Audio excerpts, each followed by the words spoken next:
الحمدللہ نحمدہ ونصلی علی رسولہ الکریم اما بعد فاعوذ باللہ من الشیطان الرجیم بسم اللہ الرحمن الرحیم۔ میری عزیز بہنوں، آج جو ہمارا بیان کا عنوان ہے وہ ہے نکاح کی برکتیں۔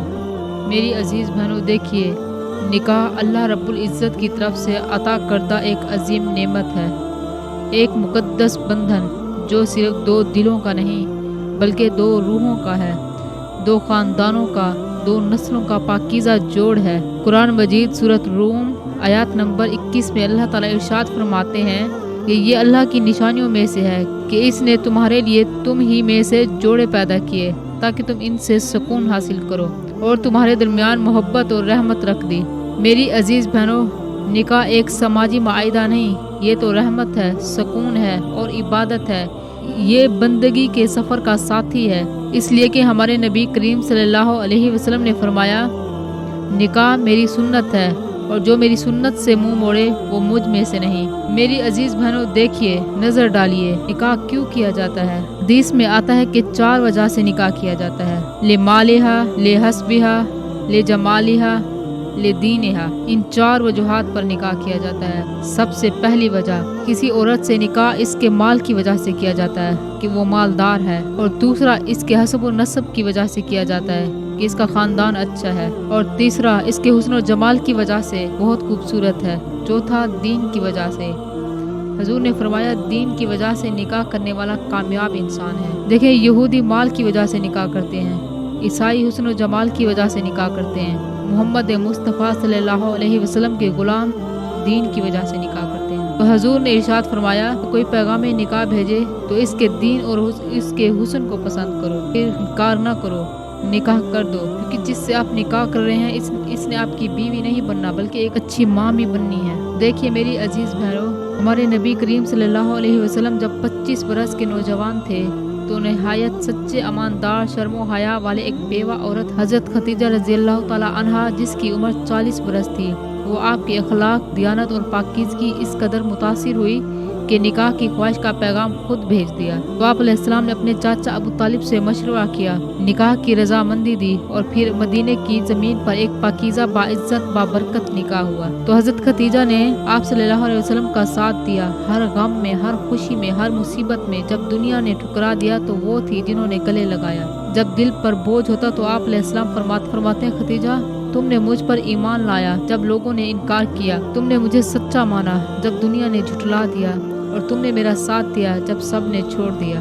یہ تھی نکاح کی برکت۔ ایسی زوجہ جو ساری زندگی دل میں جگہ بنا لے تو اللہ نے آپ صلی اللہ علیہ وسلم کو جنت میں بھی ان سے دوبارہ ملنے کا وعدہ فرما دیا۔ سبحان اللہ۔ دیکھیے میری عزیز بہنوں، نکاح کے ذریعے انسان گناہوں سے بچتا ہے، نکاح دل کو پاک کرتا ہے، نگاہ کو نیچا رکھتا ہے اور معاشرے میں پاکیزگی لاتا ہے۔ ایک مرتبہ 3 نوجوان صحابہ رضی اللہ تعالیٰ عنہ نے نبی کریم صلی اللہ علیہ وسلم سے عرض کیا کہ ہم عبادت کے لیے نکاح نہیں کریں گے، دن میں روزہ رکھتے ہیں اور رات کو عبادت کرتے ہیں۔ تو آپ صلی اللہ علیہ وسلم ناراض ہوئے اور فرمایا، اللہ کی قسم، میں تم سے زیادہ اللہ سے ڈرنے والا ہوں، مگر میں روزہ بھی رکھتا ہوں اور کھاتا بھی ہوں، نماز بھی پڑھتا ہوں اور سوتا بھی ہوں اور نکاح بھی کرتا ہوں، تو جو میری سنت سے منہ موڑے وہ مجھ میں سے نہیں۔ تو میری عزیز بہنوں، نکاح کو بوجھ مت سمجھو، نکاح کو دنیا کی زنجیر مت سمجھو، یہ اللہ کی رحمت ہے، یہ سنت رسول ہے، یہ وہ نعمت ہے جو دلوں کو جوڑتی ہے، نسلوں کو سنوارتی ہے اور رب کی رضا کا ذریعہ بنتی ہے۔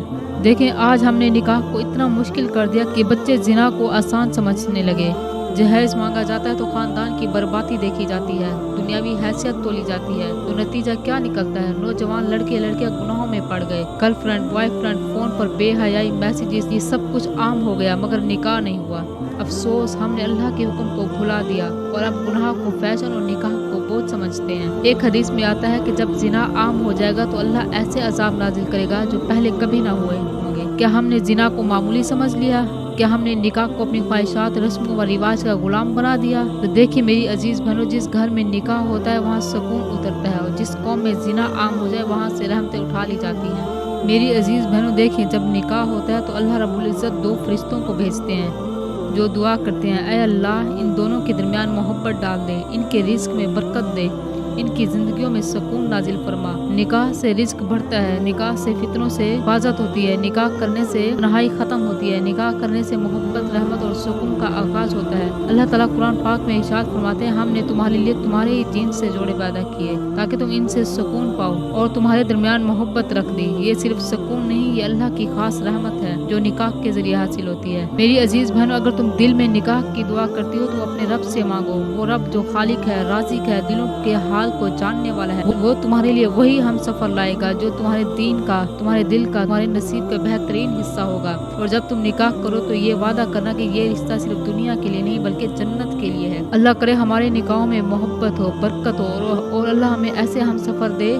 جو ہمیں جنت کی طرف لے کر جائیں۔ یا اللہ ہمیں نکاح کو تیری عبادت سمجھ کر ادا کرنے کی توفیق عطا فرما، ہمیں پاک، نیک اور وفادار شریک حیات ہم سفر عطا فرما۔ یا اللہ جن کے نکاح ہو چکے ان کے رشتوں میں محبت اور رحمت سکون پیدا فرما۔ یا اللہ ہمیں حضرت خدیجہ رضی اللہ تعالی عنہا جیسا اخلاق، محمد مصطفیٰ صلی اللہ علیہ وسلم جیسا اخلاق اور علی و فاطمہ جیسی محبت عطا فرما۔ آمین۔ آخر دعوانا والحمد للہ رب العالمین۔ جزاک اللہ۔